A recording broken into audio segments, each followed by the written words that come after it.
It's time now for our Proceed halftime update. If you need Ceed, think Proceed. With me today, Proceed District Sales Manager for all of South Dakota, plus South Central North Dakota, Arlen Peterson. Arlen, great to have you here. Thanks for being here. Well, thank you for having me. So a lot of people are talking about your Liberty beans. What makes them so special? Well, we're having a lot of issue in our area with resistant kochia weeds, water hemp. So we're looking for another way to control that. Liberty beans is right now what we have, and they're working really good in our area, and they yield very well. We have a great lineup of beans for very short days to a longer day bean like a 1.4 in our area. And there's some great incentives for your customers. You got the Proceed Right Choice program. What's going on there? What we do is we reward our customers for putting more than one variety out there. It's just a thank you for trying Proceed and diversifying their interest. And what do I get? Because I've heard rifles in the past, tools. What are you guys giving away this year? This year we're giving DeWalt tools. Nice. And coincide with that, if you buy 24 bags of corn this year, you're also getting an electric DeWalt grease gun.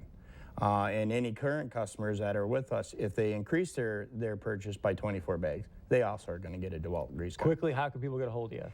Just call me at 605-626-1492 or 605-216-6644. Perfect. Thanks, Arlen. We appreciate it. Stay with us. Much more coming up here in your Proceed halftime report. Up next, first half highlights. Stay with us.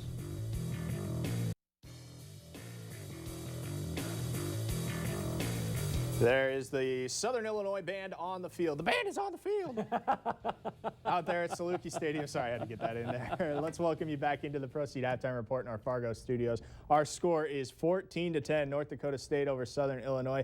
An exciting first half, one where the Bison, I think, left some points out on the board. Let's get you into the first half highlights. We begin in the first quarter, and they're at Saluki Stadium. We'll start with Southern Illinois. The teams trade some 3-and-outs. Southern Illinois gets on the board first.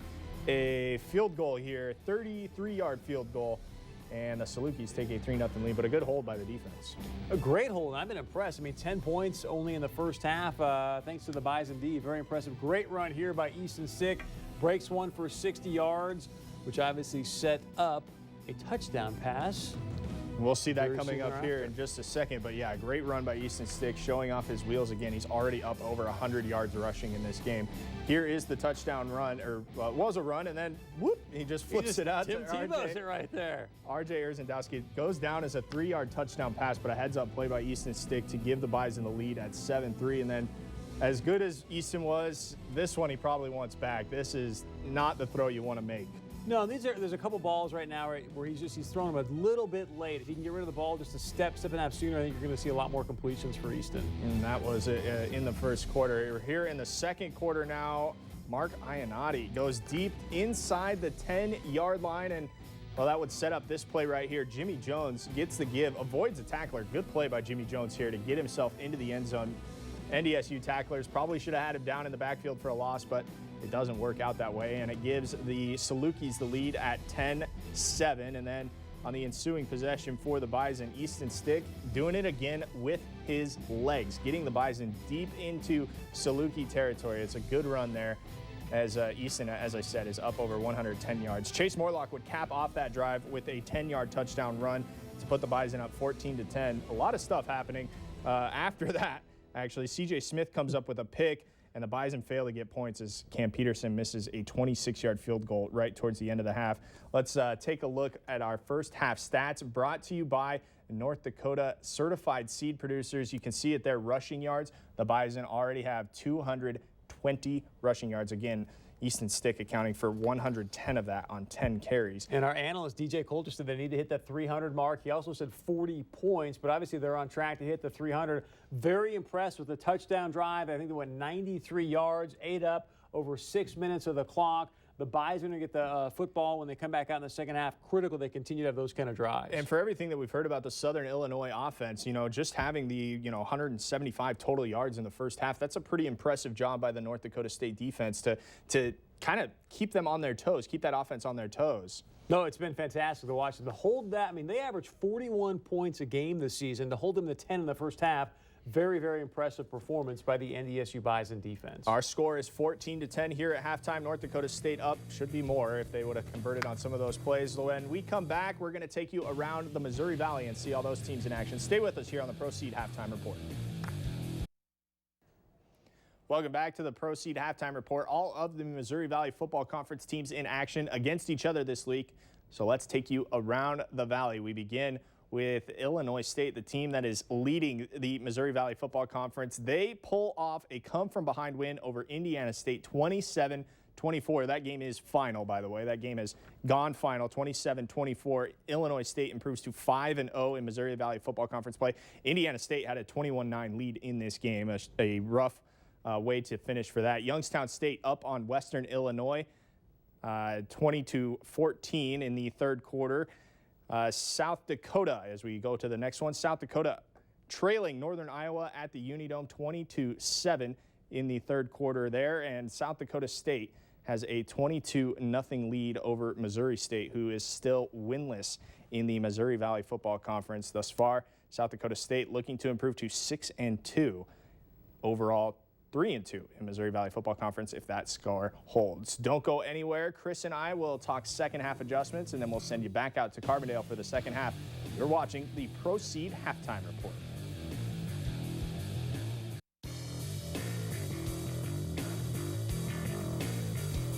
Welcome back to the Ceed Halftime Report. You see a look there at Saluki Stadium as we are getting you set for second half action. We'll welcome you back to our Fargo studios here as we are getting set here. And Chris, let's talk second half adjustments. At the Bison, obviously they have the lead, but they could be up a lot more than what they are. They have a pick that they, threw interception in the end zone, yeah, and then missed the field goal. A missed field goal right towards the end. But SIU's been shooting themselves in the foot as well. I mean, I'm going to go over a couple things. One, if I'm Coach Lennon in the locker room right now, look, I got nothing to lose. If I continue down the path I've been going this year, my job can be in jeopardy. This is a bold prediction, but they may come out right now and just start the game with an onside kick because this team's got nothing to lose. And you got the specialists out there. NDSU needs to be aware of all kinds of trick plays, fake punts, obviously an onside kick, those kind of things. And then you got to see Ionati start airing this thing out. Yeah. Defensively, what I'd want to see them do, again, they got nothing to lose. Bring the house. Easton Stick has not shown me that, hey, I can throw the ball on time and get a bunch of straight completions. Start bringing the house and make this kid beat you through the air. You say that, though, but he is 8 of 12 through the air, and it's only for 40 yards, but he is 8 of 12. So he's connecting with his receivers. Obviously, they're putting him in position to make those plays and make those easy receptions, but he's throwing some pretty good balls. A lot of those are rollouts, though, and whatnot. Yeah. And that's what I'm saying. I want to start seeing him bringing some guys off the edge, obviously getting some push there with his front seven for SIU and see if Easton Stick, because right now Easton Stick and even the running backs who've had, some decent games, even they're shredding those guys very, very well. Just to point out some things here, the Bison are 4 of 7 on third down. Salukis are only 2 of 7 on third down. So the Bison defense is doing a good job of getting off of the field on third down and making sure that their offense is getting the ball back. The total plays for each team, the Bison have run 38. SIU has run 36, and I think SIU had the ball maybe 1 or 2 less times. Yeah. That includes an interception in there late in the half. So the Bison are supposed to get the ball, but you're saying an onside kick? Why not? I mean, you're down right now by 4 against the 4-time national champions. Coach Lennon, they've lost 4 games by a total of 8 points. Come out of here, and again, what I'm sharing with you is that, yes, they've been running the ball, but start blitz and stick, make him beat you through the air, and see what happens. I think one of the things that was concerning to Bison fans was how will North Dakota State defend against the SIU run, and so far they're doing a good job. SIU only has 55 yards on the ground. 31 of that is from Ionati. Daquan Isom, a kid that has been running pretty well for the Salukis this well. He's got 5 attempts for 14 yards. Code Green is back. Again, they are playing outstanding football right now. The thing I'm really loving about watching Code Green is that anytime, whether it's Ionati or running back is running the football, everybody is going to the football. You're seeing 8, 9, 10, 11 guys obviously in the screen after those plays. By the way, check the Vegas odds on the halftime onside kick. Don't do that. Gambling is bad. Don't do that. But if they are good, let me know. So Easton Stick, leading rusher for the Bison. Mark Ionati, leading rusher for the Salukis. Throw out the running backs. Let's just put the quarterbacks out there. Forget it. Forget the rest of them. No, King Frazier's having himself a pretty good half. 7 attempts for 54 yards right now. And that's the key. The Rams have got to play out of their mind right now in the second half to hold on to the football for as long as possible and obviously convert on putting points on the board. 14-10, our halftime score. North Dakota State leads Southern Illinois. Let's get you back out to the stadium, Saluki Stadium, with Brian Shawn and Lee Timmerman.